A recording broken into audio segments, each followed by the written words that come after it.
मनुष्य के लिए मेरे। ये क्या है? ये जैविक खेती ये लोग बता रहे हैं, लेकिन ये हमारे शास्त्रों में, हमारे पुराणों में, मंदिरों से, मस्जिदों से, गुरुद्वारों से जो मिलता है ये जैविक विचार है। ये विचार जैविक विचार है। तो जैविक खेती और जैविक विचार जब आपके होंगे तो खुशी रहे रब तो दुखा हुई। जब आप सच्चे मन से ईश्वर को, और वो ईश्वर कहाँ है?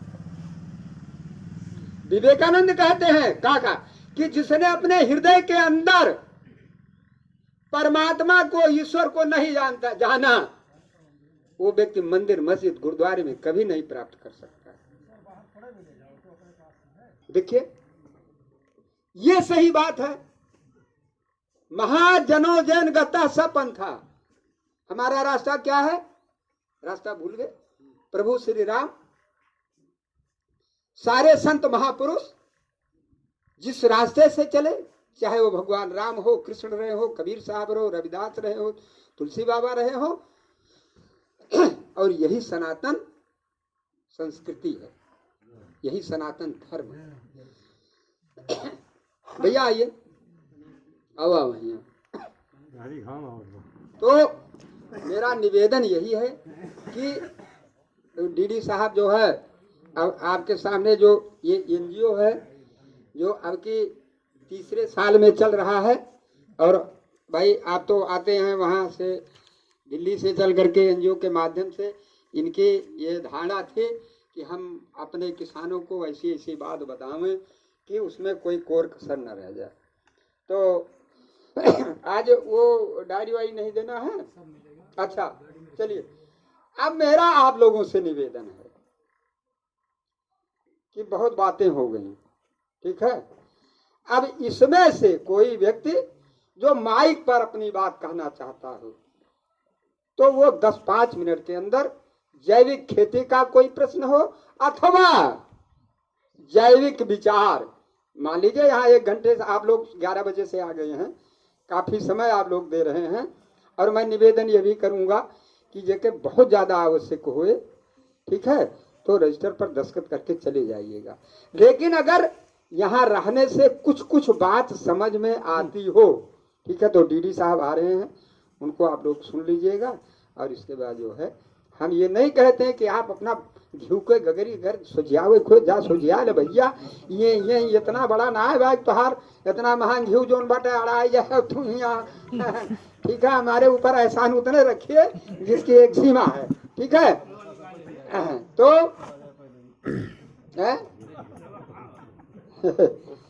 अब रजिस्टरवा अभी आएंगे तो पूछिएगा। तो आप लोगों से ये कितने लोग प्रश्न करना चाहते हैं खेती से संबंधित? हाथ उठाइए, हाथ उठाइए। देखिए मैं जब बता रहा था तो तमाम लोगों से मैंने सर कहा था कि सर आप तब तक उधर बैठिए, तो आप पीछे पड़ जाते हैं, बीच में बैठिए। तो मैंने कहा था कि देखिए ऐसा नहीं है कि बस गंगा गए तो गंगा राम, जमुना गए जमुना दास, ऐसा नहीं है। हमने सब लोगों को कहा था जब इनवाइट किया आने के लिए, और गोष्ठियां इस तरह से कम होती हैं, आप लोग धन्यवाद के पात्र हो कि इतनी संख्या में आए हुए हो।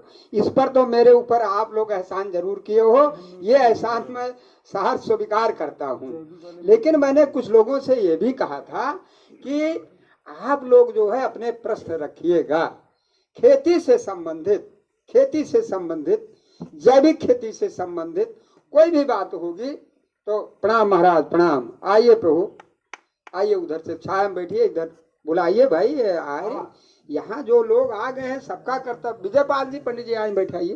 तो अब आप बताइए ये जो जैविक खेती के बारे में, सर पूछ लो ना किसके प्रश्न।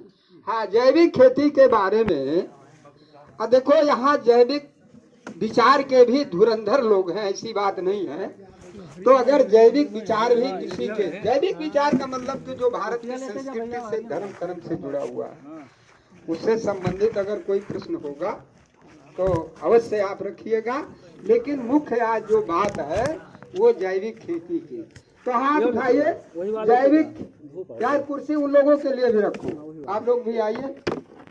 कहा अच्छा आना भाई, देखो महिलाएं नहीं रहती हैं तो ठीक है, उधर से घूम करके आइए। तो बताइए, हाथ उठाइए, कि जैविक खेती से संबंधित किसी को कोई कुछ पूछना है? भाई बताओ, कुछ पूछना कि इसे बैठे देखिए, अभी जो सबसे पीछे आ रहे हैं उनको भी बताया गया था, तो वो कहा थे, अरे भाई ऐसे बैठा रहा, कुछ पूछवा। आप कौन?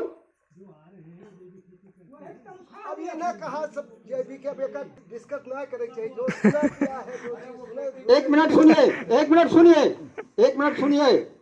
घर बग्घा बहुत हुए थे, साझे में प्रश्न नहीं चलेगा, आप लोग बुरा मत मानिएगा। और इसमें सके, हाँ ठीक है, हम आगे बगल होते थे पीछे का, है वर्मा तंची तू पूछ लिया, है वर्मा तंची तू पूछ लिया।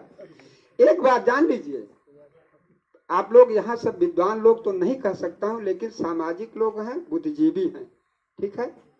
प्रश्न करना, प्रश्न जो है अपने हित का प्रश्न। और हमारे यहाँ पांडे जी थे, राम सजीवन पांडे जी, तब वो जब सत्संग वत्संग शुरू करते थे और सत्संग के बाद में भी कहते थे कि भाई आप लोगों से, आप लोगों के बीच में अगर कोई प्रश्न हो तो निसंकोच प्रश्न पूछिए, लेकिन मेरा निवेदन आप लोगों से यह है कि रावण के नानी के नाव न पूछा, राम से संबंधित प्रश्न पूछा। मैं अब भैया रावण के नानी के नाव पूछे को, तो हम रावण के खानदान के, ये पांडे जी अभी हैं, तो प्रश्न वही सार गर्भित होता है जो ए अरुण हो, वो पंखों लगा कहीं कहा ना लगो चाहे इस टाइम, अरे उसी थोड़ी देर लगा दो, यही जहाँ तक आवे लगा दो, ये हटा करके। चलिए, आप लोग सब किसान है, ऐसी कोई बात नहीं है। डब्लू भैया जो है उसकी खेती करते हैं, क्या पौधों के लिए, गर्मी सर्दी बरसात वाली, तो थोड़ा है किसानों के लिए, किसान को थोड़ा वो होना चाहिए। जैविक खेती जैसे आप जो है बात कर रहे हैं, जी जी, क्या इसमें कोई ऐसी भी जो है तत्व बनाया जा सकता है खरपतवार नाशी हो? हाँ, देखिए ये यंग ब्लड ऐसे लोगों से बहुत ही गोष्ठी का वास्तव में मजा यही आता है। देखिए, अब भैया का मेन प्रश्न है, और ये जैविक खेती की वर्तमान में मेन प्रॉब्लम भी यही है, डब्लू भैया जो कह रहे हैं कि जैविक खेती में हम लोग भी मार खाए हैं, और जैविक खेती में दिक्कत है। अभी मिलेट के भी बारे में यही बात है कि खरपतवार, चूंकि हम लोग ज्यादा उपज लेने लगे, 2-2, 3-3 फसल लेते हैं भाई, उससे बिना काम नहीं चलता है। इनका प्रश्न है कि जैविक खेती में चूंकि रसायन मुक्त खेती है, क्या इसमें खरपतवार नाशक के लिए कोई व्यवस्था है? जहां तक ये प्रश्न जो है हमने वहां भी किया है, जिले स्तर पर भी, लेकिन अभी तक जो है, अभी तक जैविक खेती में जो है खरपतवार के निवारण के लिए कोई रसायन रिसर्च हो रही है, लेकिन कोई ऐसा केमिकल रसायन उत्पाद नहीं है जिसको डालने से खरपतवार नाश हो। इसमें केवल जो है मानवीय अर्थात ह्यूमन पावर, खुरपी और नाली और ये वो फसल कुछ प्रबंधन इस तरह से है कि खरपतवार